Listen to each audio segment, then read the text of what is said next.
السلام علیکم ملګرو، څنګه حال ښه برابر امید لرم چې ښه وئ. ملګرو څنګه چې تاسو ته پته نن د جمعې ورځ ده، نو ویډیو که خیر ما تاسو ته لږ لیټ اپلوډ کړم، څه خبره نه ده، بهرحال یا که لیټ اپلوډ کړم.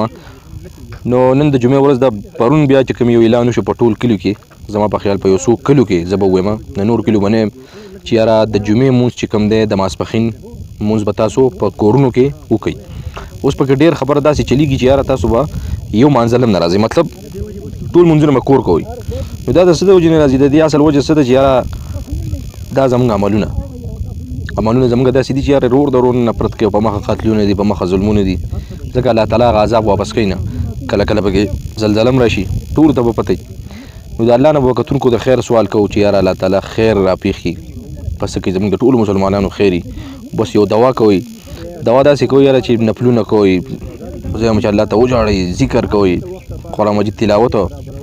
ډېر ملګري ما ته وایي یاره ته صرف ویډیوګانې کوې او کلین شیپ دې کړی او حجامت دې کړی. نو دا د زړه پورې خبره ده چې یاره زړه ستا په څه باندې بالکل برابر و، نو الله تعالی به تا په هغې باندې بخي. بهرحال یو وبا چې کومه ده کرونا وایرس،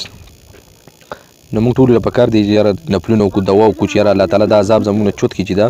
الله تعالی زموږ نه لرې کړي. نو پکار دا ده چې یاره موږ خپل د ګناهونو چې کوم دی د دې په معافیانې غواړو، د دې مطلب دا دی الله ته وژاړو چې یاره الله تعالی زموږ نه د عذاب لرې کړي، د عذاب زموږ نه لر شي. نو بله خبره دا ده چې یاره ټول خلک پریشاني کله یوازې دا نه چې یاره صرف پاکستان دی،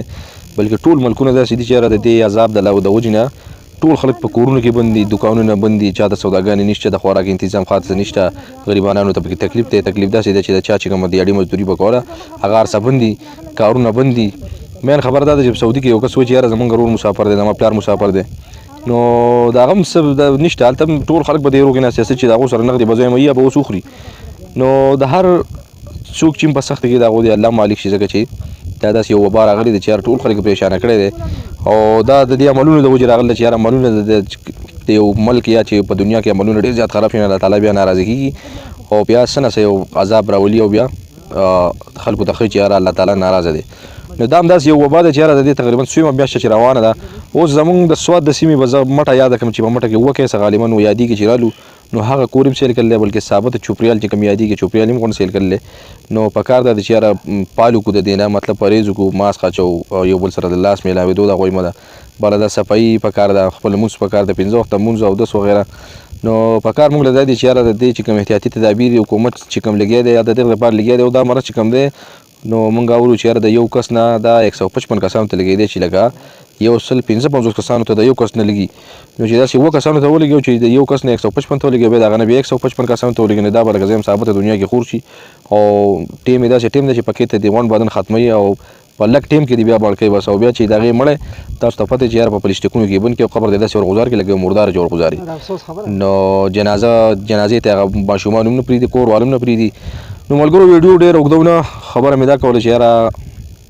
خپل احتیاط کوئ، په کورونو کې کښېنئ، مه راځئ، او مطلب دا دی چې بخښنه وغواړو د الله تعالی نه. نو ویډیو کوم خوښ ویډیو لایک او زموږ چینل سره سبسکرایب.